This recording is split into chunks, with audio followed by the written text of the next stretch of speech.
सुप्रभात बच्चों और अभिभावक गण को मेरा प्रणाम, नमस्ते, गुड मॉर्निंग, सुप्रभात, सत श्री अकाल। चलिए बच्चों, तो निकालिए साहित्य सागर कक्षा 9 के लिए, नवम कक्षा क्लास 9 के लिए। और आशा है आप लोग साखी के सभी साखियों का अर्थ, भावार्थ, संदेश 3 पैराग्राफ में करके लिख लिए होंगे। तो आज आइए पढ़ते हैं हम लोग कुंडलियां। तो उसके पहले आप पेज नंबर ये निकालिए, जो कवि हैं गिरधर कविराय जी, तो उनमें कुछ ऐसे शब्द हैं जिस पर थोड़ी सी चर्चा कर ले। तो सबसे पहले विचार करते हैं शीर्षक पर कि जो कुंडलियां हैं यह जो है एक प्रकार का छंद है। क्या है? एक प्रकार का छंद है, यह छंद का नाम है। जैसे साखी छंद का नाम है, तो उस छंद में जो रचना लिखी गई उसे साखी कहते हैं। दोहा, दोहा छंद का नाम है। दोहा, कुंडलिया, छप्पय, सोरठा, साखी, ये सारे छंद हैं। और छंद के बारे में पिछले क्लास में नहीं पढ़े, पिछले बारे में अलंकार पढ़े थे। तो उसी प्रकार छंद है। छंद क्या है थोड़ा सा बता दें कि हम पहले इस बात को समझें कि पहले रचना होती है गद्य और पद्य। जिसे हम पढ़ते हैं, पढ़ सकते हैं, उसे कहते हैं गद्य। और जिसे हम गा सकते हैं उसे कहते हैं पद्य। जिसे हम गा सकते हैं उसे कहते हैं पद्य। और ये पद्य बहुत प्रकार से गाया जाता है। ये पद्य बहुत प्रकार से गाए जाते हैं। तो जिस जिस प्रकार से गाए जाते हैं उसी प्रकार का नाम है छंद। समझ में आ गई? यानी पद्य को हम गा सकते हैं, गद्य को नहीं गा सकते। गद्य को पढ़ते हैं। तो पद्य को जितने प्रकार से हम गा सकते हैं, जैसे कोई गाना गाता है, देखो एक ही गाना को बहुत तरह से गाते हैं ना, तो ये बहुत तरह से जो गाते हैं, बहुत प्रकार से जाते हैं, इसी प्रकार का नाम है छंद। और ये बहुत प्रकार के होते हैं, अनेक प्रकार के होते हैं। तो उसी तरह कविता जो रचना लिखते हैं, कविता लिखते हैं, पद्य, कवि जो पद्य लिखते हैं तो उस पद्य को बहुत तरीके से लिखते हैं और उस तरीके को कहते हैं छंद। कि कौन सा वर्ण कहां होगा, कितना वर्ण होगा, कितनी मात्रा होगी, इसी पर होता है वार्णिक छंद, तो मात्रिक छंद, बहुत तरह हैं। जैसे अलंकार में पढ़े अर्थालंकार, शब्दालंकार, फिर अर्थालंकार के भेद, फिर शब्दालंकार के भेद, तो उसी तरह छंद है। ठीक है? तो कुंडलियां क्या है? छंद का नाम है। और इसमें कितने छंद हैं, कितनी कुंडलियां हैं? तो 7 है। तो उसकी बनावट तुम देखोगे, साखी की बनावट कैसी है? 2 पंक्ति की। और यहां देखो 1 2 3 4 5 6 की है। उस पर भी देखोगे कि बहुत सारी पंक्तियां रिपीट होती हैं, है ना। जैसे देखो कि आप लाठी में गुण बहुत है, सदा राखिए संग, आवे काम, बहुत सारी पंक्तियां सेम है। तो ये छंद के प्रकार में आते हैं, कुंडलियां छंद है। और ये लिखी गई किन की है? गिरिधर कविराय की। इनका स्वभाव कैसा है? क्योंकि सभी व्यक्ति अपने स्वभाव के हिसाब से रचना लिखते हैं, काम करते हैं। मेरा स्वभाव अपना है, मैं अपने स्वभाव से, मैं अपने तरीके से आपको बता रहा हूं, पढ़ा रहा हूं।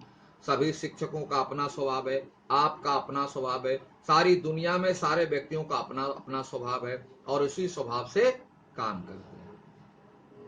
इनका स्वभाव कैसा? पुस्तक निकालिए, पेज नंबर 75, ये वाली। और इसमें कुछ शब्द हैं जिसको अंडरलाइन कर लीजिए। देखिए, गिरधर कवि ने नीति, नीति मतलब मॉरल, मॉरल, वैराग्य, संसार की चीजों के प्रति मोह नहीं रखना। क्यों? कि संसार की चीजें नश्वर है, समाप्त होती है, परमानेंट नहीं है, तो उसके प्रति कोई अट्रैक्शन नहीं है, इसको बोलते हैं वैराग्य।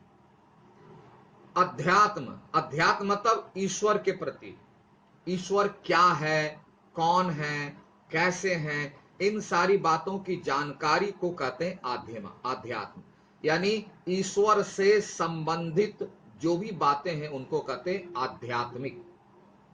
अध्यात्म को ही अपनी कविता का विषय बनाया। यानी कविता का टॉपिक इन्होंने कौन कौन से चुना? तो 3। नंबर 1 नीति, यानी व्यक्ति को क्या करना चाहिए, व्यक्ति को कैसा होना चाहिए। फिर दूसरा टॉपिक बनाया इन्होंने वैराग्य। वैराग्य मतलब संसार के प्रति मोह नहीं रखना है, कोई मोह नहीं, क्योंकि ये संसार अपना नहीं है, सब पराया है सिर्फ थोड़े दिन का नाता और रिश्ता है। अध्यात्म, ईश्वर के प्रति, ईश्वर से संबंधित, ये 3 टॉपिक पर ये ज्यादा लिखते हैं।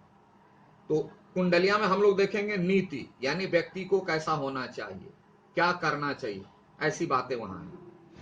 फिर एक और देखिए व्यावहारिक पक्ष। व्यावहारिक पक्ष मतलब प्रैक्टिकल, सिद्धांत में नहीं, सिर्फ बातें नहीं, एकदम प्रैक्टिकल बातें उन्होंने लिखी, जो हम लोग करते आ रहे हैं उसकी बातें लिखी है। फिर देखिए एक व्यावहारिक, इनके काव्य में प्रभावशाली वर्ण, प्रभाव में इफेक्टिव, क्योंकि तो बिल्कुल प्रैक्टिकल बातें हैं। जिसकी पैठ, पैठ मतलब बहुत गहरा प्रभाव, पैठ मतलब गहरा प्रभाव, जनमानस यानी व्यक्ति के मन में, व्यक्ति के दिमाग में बहुत गहरी, यानी इस ढंग से इन्होंने व्यावहारिक बातों को रखा है कि उसका प्रभाव सामान्य से सामान्य व्यक्ति के दिलो दिमाग में बहुत गहरा है, यानी उनको पूरी समझ में आ जाती है। क्यों? ये प्रैक्टिकल लिए हैं, ये जो रोजमर्रा की बातें होती है ना, उसी का एग्जाम्पल देके समझाते। वो एग्जाम्पल बड़ा बड़ा एग्जाम्पल नहीं दे, छोटा छोटा एग्जाम्पल जो सब कोई जानता है, तो वही जनमानस। इसलिए इनकी नीति संबंधी कुंडलियां जनमानस से बहुत लोकप्रिय है। ये नीति पर जो हम लोग पढ़ेंगे अभी, वो नीति संबंधी, नीति प्रकार की कुंडलियां हैं। यानी व्यक्ति को क्या करना चाहिए, कब करना चाहिए, कैसे करना चाहिए, जीने के लिए क्या करना चाहिए, जीवन में कौन कौन से काम हमें करने चाहिए, कौन नहीं करने चाहिए, इसी को कहते हैं नीति, उससे रिलेटेड है। इस लोकप्रियता का सबसे बड़ा कारण है कि बिल्कुल सरल सा, देखोगे शब्द भी बहुत सिंपल, ऐसा नहीं कि कोई हार्ड शब्द है, बिल्कुल सिंपल है, और सीधी सादी भाषा में गंभीर बात है, सीधी सरल, लेकिन जब उस पर सोचेंगे तो बहुत बड़ी बातें नजर आती है, बहुत महत्वपूर्ण बातें समझ में आती है। और नीतिपरक तथ्यों का कथन है। कुंडलियों में ही इन्होंने अपने समस्त काव्य की रचना की। यानी कुंडलियों में ही मतलब कुंडलियां नामक छंद में ही इन्होंने अपने समस्त काव्य, इन्होंने जो भी लिखी, जो भी रचनाएं की, उसके लिए उन्होंने कुंडलिया छंद ही चुना, और किसी दूसरे प्रकार के छंद में इन्होंने रचना नहीं की। इन्होंने एक ही छंद को अपनाया, वह है कुंडलियां। दोहा नहीं लिखा, साखे नहीं लिखा, कवित्त नहीं लिखा, छप्पे नहीं लिखे, सिर्फ कुंडलियां में ही लिखे। ठीक है, तो समझ गए इनके स्वभाव को और कुंडलियों को। तो चलिए आज हम लोग पहला उठाते हैं।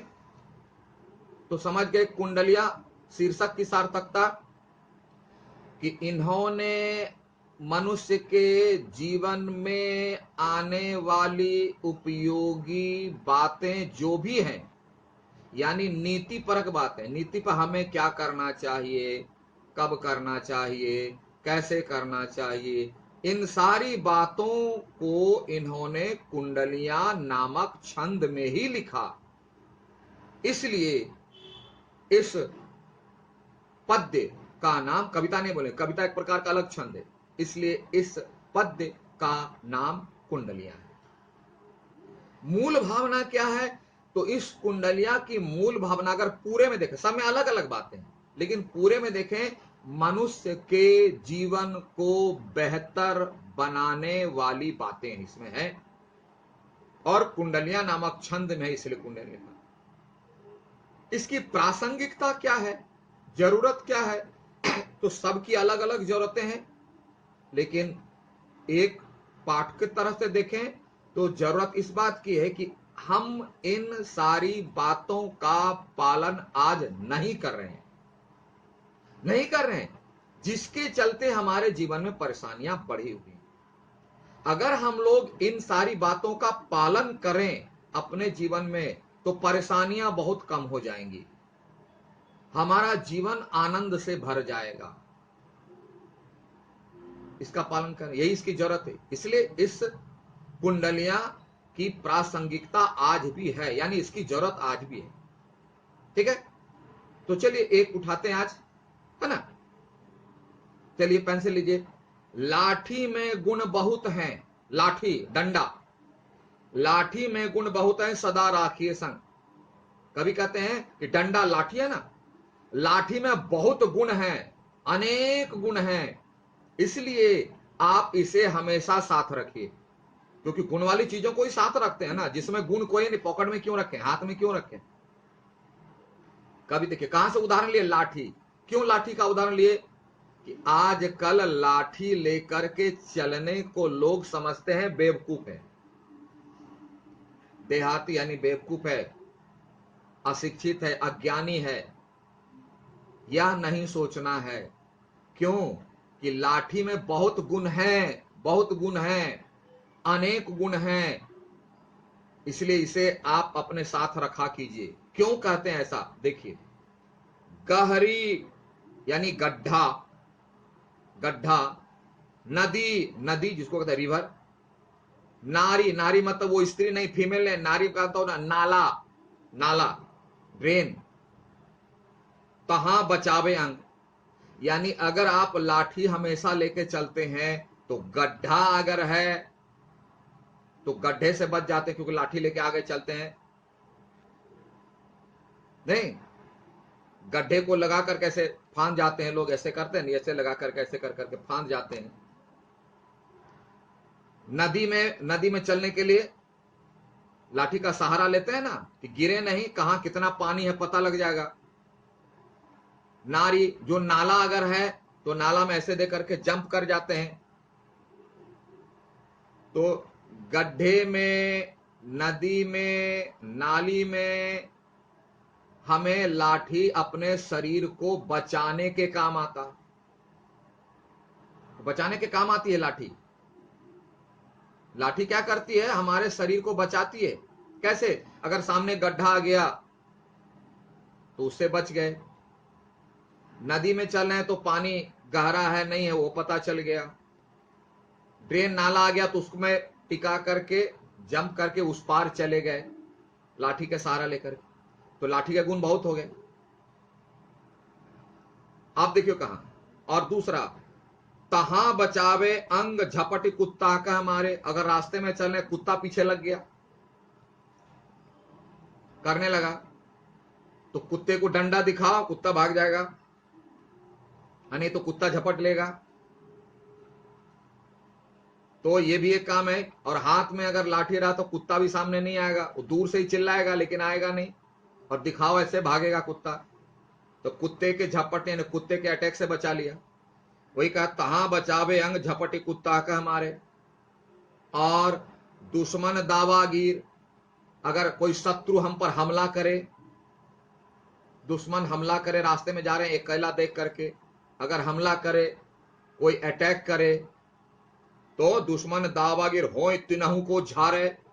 आइए लाठी खेली भांजना शुरू करते हैं, लाठी भांजना शुरू करते हैं ना, तो लाठी से हम अपने दुश्मनों की भी रक्षा कर सकते हैं। दुश्मन दावागीर हो तिनहु को झारे, इसीलिए कह गिरधर कबीराय, इसीलिए कवि कहते हैं, सुनो हो धूर के बाठी। धूर के भाटी मतलब इस जीवन के राही, राह में चलने वाले राही, ट्रेवलर। तो ट्रेवलर यानी यात्रियों, और इस जीवन के यात्रियों आप ध्यान से सुनो। इसीलिए कवि गिरधर कबीराय कहते हैं, सुनो हो धूर के बाठी, यानी जीवन की यात्रा पर चलने वाले लोग, रास्ते में चलने वाले लोग, कि आप सब हथियार न छाड़ी, हाथ में लीजिए लाठी। सर हथियार को छोड़ दो, सभी हथियार को छोड़ दो, और हाथ में लाठी लेकर के चलो, हाथ में लाठी लेकर के चलो। तो कभी सोचो, क्या कवि लाठी के माध्यम से यह कहते हैं कि हम हमेशा हाथ में लाठी लेकर चलते रहें? नहीं। इसका अर्थ है कवि ने यह समझाने का प्रयास किया है कि जिस प्रकार लाठी जैसी चीजों को हम आज के समय में यूजलेस मानते हैं, अशिक्षित व्यक्तियों की पहचान मानते हैं, ऐसा नहीं है। क्योंकि दुनिया में जिसे हम ज्यादा छोटा समझते हैं, यूजलेस समझते हैं, बहुत बार ऐसी घटना सामने आती है कि वही हमारा सबसे बड़ा काम कर देती। तो हमारे दिमाग में जो है लाठी जैसी चीजें जो बेकार लगती है, अशिक्षित की पहचान लगती है, मूर्ख की पहचान लगती है, ऐसा नहीं है। हम इस सोच को बदलें कि जिस प्रकार जिसे हम मूर्खता की निशानी मानते हैं, अशिक्षित की निशानी मानते हैं और उससे घृणा तक कर बैठते हैं, ऐसा मत सोचिए। इस बात को दिमाग से निकालिए, क्योंकि ऐसी चीजें ही हमारे शरीर की रक्षा कर सकने में सक्षम है। इसलिए अपने मन से सब हथियार छाड़ी, मतलब अन्य सारी बातों को आप छोड़िए। इस बात का ख्याल रखिए कि सारी चीजें जिसे हम आउट ऑफ डेट मानते हैं, आउटडेटेड मानते हैं, यूजलेस मानते हैं, मूर्खता की निशानी मानते हैं, अशिक्षित की निशानी मानते हैं, ऐसा नहीं है। वह भी हमारे जीवन के बचाने के काम आती है। इसलिए यह सोच अपने दिमाग से निकाल दीजिए। उसके उदाहरण के रूप में इन्होंने लाठी के काम को, लाठी के गुण को प्रस्तुत किया कि जिस प्रकार लाठी में इतने गुण हैं, उसी प्रकार जिसे आज हम आधुनिक कहते हैं अपने आप को, और आधुनिकता के चक्कर में जो पुरानी चीजें उसको बिल्कुल छोड़ देते हैं, क्या यह महत्वहीन है, यूजलेस है? ना। बात समझ में आई? हर चीज के महत्व को समझें, उसे छोटा समझकर, उसे मूर्खता की निशानी समझकर आप उसका त्याग मत कीजिए, क्योंकि वही हमारा रक्षक है। ठीक है, तो इसे एक एक करके पढ़ेंगे, है ना। तो आज हम लोगों ने एक कहा, पढ़ा। अब जैसे कहते हैं ये पद है, क्यों इसे गाया जाता है, कैसे गाया जाता है, हम एक आपको पढ़ के सुनाते हैं। देखिए, लाठी में गुण बहुत हैं, सदा राखिए संग, गहरी नदी नारी जहां तहां बचावे अंग, तहां बचावे अंग, झपट कुत्ता कह मारे, दुश्मन दावागीर होय तिनहु को झारे, कह गिरधर कविराय सुनो हो धूर के बाठी, सब हथियार न छाड़ी हाथ मह लीजय लाठी। ये तरीका है गाने का, और यह निर्भर करता है इसमें कितनी मात्राएं हैं, कितने छंद हैं। इसीलिए इसको कहते हैं गेय। पद्य को क्या कहते हैं? गेय। ठीक है, तो इसके अर्थ को आप कॉपी में लिख करके रखोगे। पहले ही बता देते हैं होमवर्क कि एक एक कुंडलिया ऊपर में कॉपी में लिख करके नीचे उसका अर्थ और संदेश आपको लिखना है। तो आज मैंने एक पढ़ा है, हम लोग एक पढ़े, इसको लिखिए, पढ़िए, समझिए, सुनिए। तब तक के लिए have a nice day. Thank you.